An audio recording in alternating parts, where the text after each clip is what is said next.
স্বামী কে? স্বামীর সম্মান বোঝেন আপনি? স্বামী কে? যার ব্যাপারে নবী সাল্লাল্লাহু আলাইহি ওয়াসাল্লাম বলেছেন, আমি যদি আল্লাহ ছাড়া অন্য কাউকে সেজদা করতে বলতাম, তাহলে মেয়েদেরকে বলতাম তারা যেন স্বামীদেরকে সেজদা করে। আপনাকে আমি কিভাবে বুঝাবো স্বামী কে, স্বামীর মর্যাদা কোথায়? এগুলো কি ইসলাম মেয়েদেরকে ডমিনেট করছে এগুলো দিয়ে? কেন? এই স্বামী আপনার জন্য সারাটা জীবন ক্ষয় করে ফেলে। একটা চোর পর্যন্ত, একটা চোর, একটা করাপ্টেড মানুষ, দুর্নীতিগ্রস্ত মানুষ, সে চুরি করে দুর্নীতি করে এনে বাচ্চাকে খাওয়ায়। একটা ধর্ষক পর্যন্ত ওর মেয়েকে আদর করে। পুরুষ মানুষ কি জিনিস কেমন করে বুঝবেন? সারাটা জীবন ক্ষয় করে ফেলায়।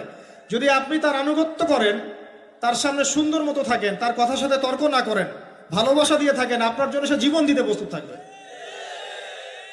এরকম পুরুষ মানুষ। আপনাদেরকে কেউ চোখ তুলে তাকালে চোখ তুলে ফেলাবে।